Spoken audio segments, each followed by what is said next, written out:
In animation, colorful rounded fabric squares converge, spiraling upward. Ability Summit. Brad Smith has blonde hair and a dark jacket. Thank you so much for joining us, for joining this important community of people. More than 20,000 people from more than 100 countries around the world. At Microsoft, we often think and talk about the issues that people with disabilities face. As you know, there's more than 1 in 7 people around the world that have some kind of disability, temporary or permanent. And I think increasingly the world is recognizing that people have a fundamental right to accessibility. That's something I think you've long stood up for. I would love to start with your role today as Secretary of Transportation for the United States. How do you think about the issues for people with disabilities in this context? Pete has brown hair and a dark jacket. Thanks for having me, and I'm really glad to be with you. Look, this is one of the real tests, I think, of whether we as a country are doing a good job at doing what policy is supposed to do, which is tear down the obstacles of any kind that stand between people and a life of their choosing. One of the most basic things you need in order to thrive is the ability to get around, to access opportunities for work, for education, to be with loved ones, and to do anything else that is meaningful in life that requires you to go from one place to another.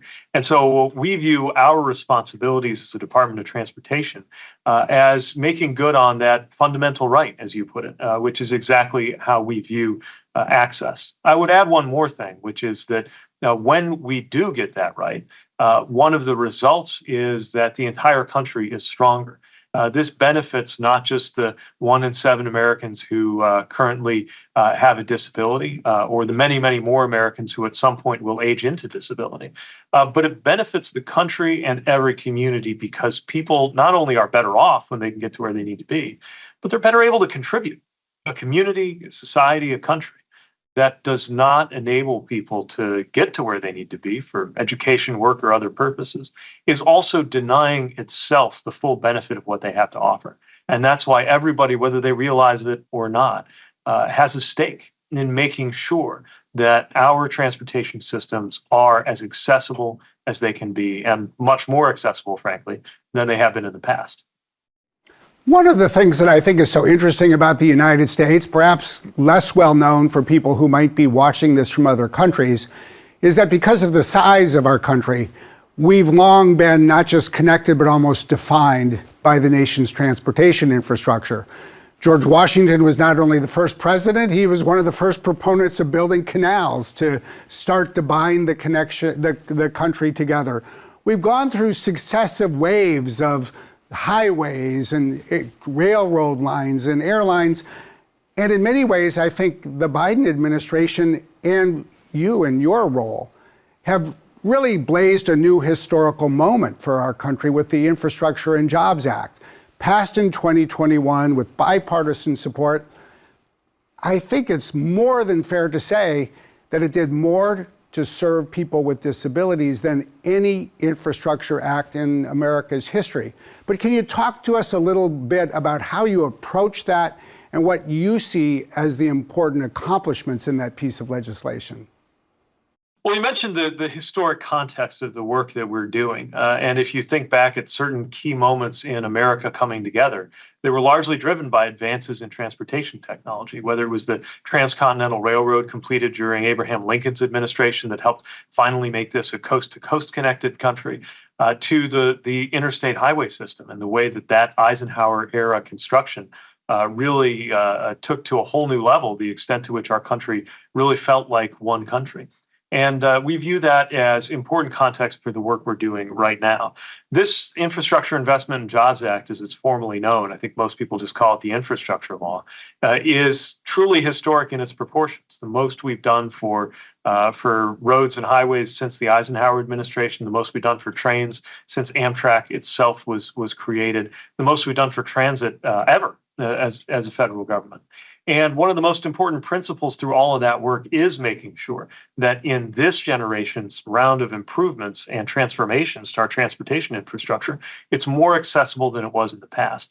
And we're doing that not just with encouragement, but with dollars. We're funding things like a program called ASAP, All Station Accessibility Program. This was driven by several advocates, including Senator Tammy Duckworth.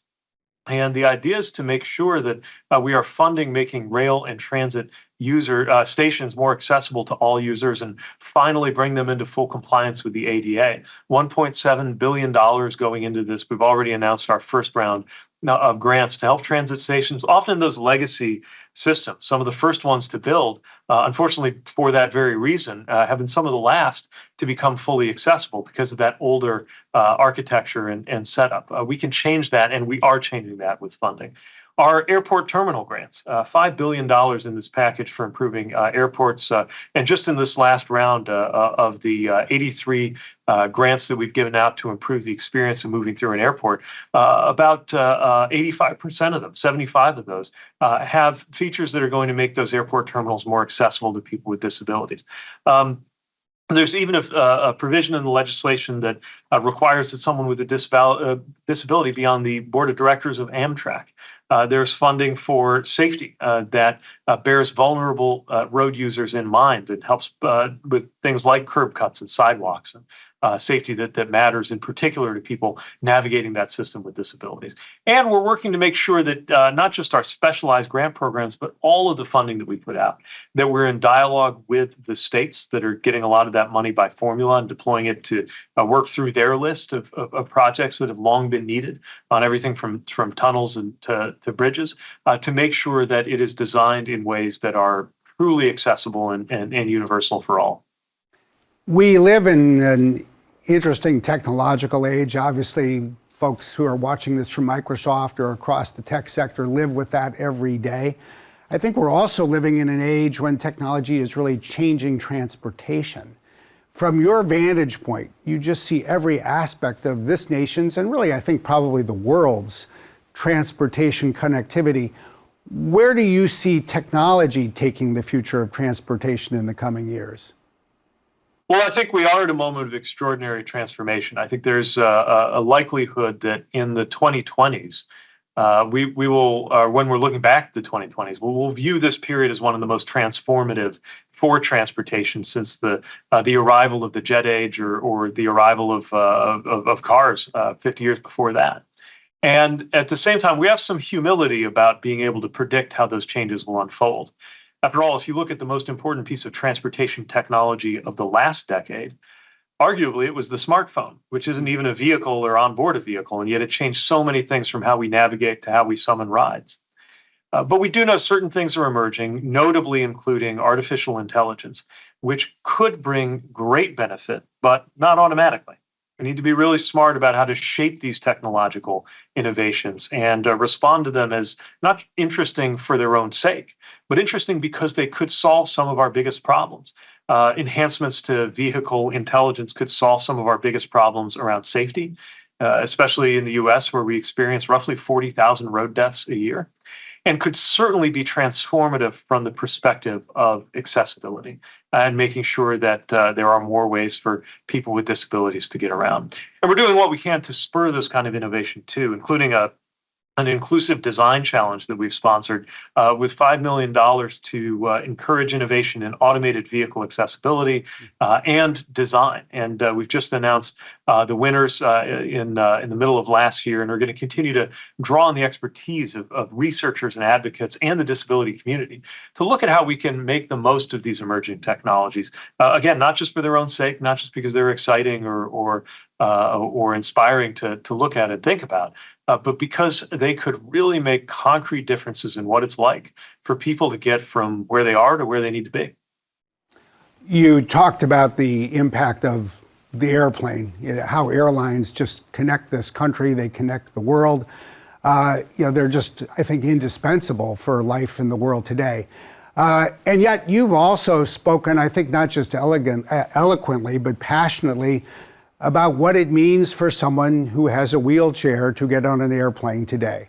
Unlike a bus, unlike a train, people have to give up their wheelchair. And unfortunately, as you've also pointed out, not everybody gets it back in the same condition at the other end of the flight. More than 1,000 wheelchairs are basically damaged beyond repair each year in the United States. What can you offer? What can the country offer in terms of some hope for people who use a wheelchair and need to get on an airplane?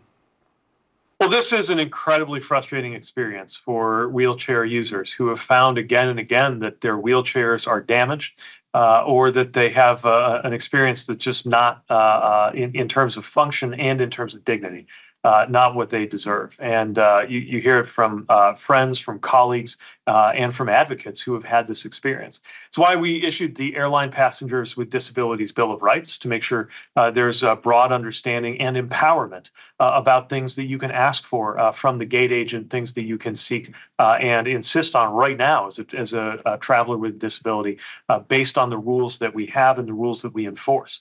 But we're not stopping there. We need to continue developing that regulatory framework. For example, we've been moving forward on a rulemaking about lavatories in single-aisle aircraft, making those accessible. Too many travelers have the experience even of dehydrating themselves just because of what they know they will not get in terms of adequate, accessible lavatories on board. We're launching a rulemaking to help ensure safe accommodations for air travelers who are using wheelchairs, and advancing a research roadmap to look into the future and how we can make sure that there's a better framework across the entire aviation system for all travelers with disabilities, and certainly those using wheelchairs. We're also going to expand our own compliance and enforcement activities because the Air Carrier Access Act does create a lot of very important tools on this. The bottom line is, again, friends and colleagues have expressed very memorably and candidly, is if an airline gets you there, but your wheelchair doesn't arrive in working condition, it is as if a traveler has arrived where they need to be without their legs. And that's unacceptable reality, especially knowing that access to air travel is important for people's jobs, for their livelihoods, and for the ability to fully participate in this country. And again, to my point that I made at the beginning, it's also important for people to be able to contribute the most that they can to their families, their communities, and to our country. I think that's really well put, and we really appreciate the way you are thinking about and addressing that. The last thing I wanted to ask you a little bit about is how the public and private sectors really best come together when we think about the nation's transportation. It is a fascinating web, I think, of public investments, private airlines, others. People drive their own cars. As a company that provides digital technology, we're working ever more closely, I think, with cities like New York and Chicago. But as you look at the nation as a whole, what do you see as the role of public and private partnership when it comes to improving the country's transportation infrastructure? Well, a healthy public-private relationship and partnership is absolutely integral to our transportation system working well. Most of our transportation systems, whether we're talking about supply chains for moving goods or whether we're talking about means for moving people, are in private hands, or they're a combination of private and public. Private aircraft with a private airline operating in airspace managed by public air traffic control. Privately owned vehicle driving across a highway that is owned and operated by government. Waterways that are overseen and regulated by authorities, but navigated by private entities. And this is especially true as we look at the innovation and transformation that's ahead.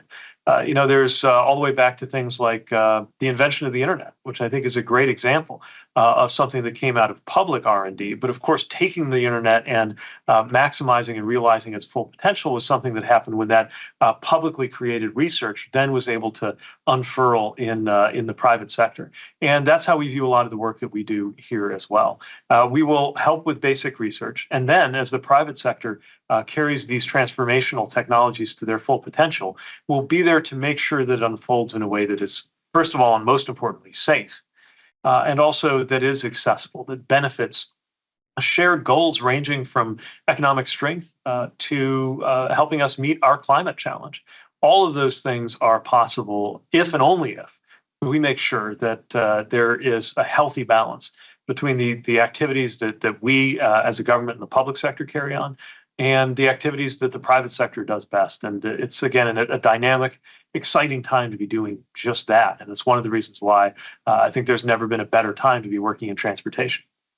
Well, I think that's a great note on which to end. I think there's never been a better time to have the kind of leadership you're providing to the Department of Transportation and for the country, not just because transportation is evolving, but as we've discussed, I think we appreciate more clearly today than at any point in the nation's history the importance of serving people with disabilities, addressing the fundamental right, the civil right that it is for these individuals in this country to be able to benefit from mobility. We are very fortunate to have you in your office today and across the country every day. On behalf of all of us, thank you for joining us. Thank you. Great being with you.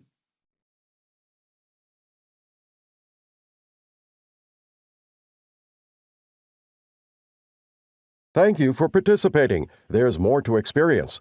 Explore other content experiences in the top navigation bar.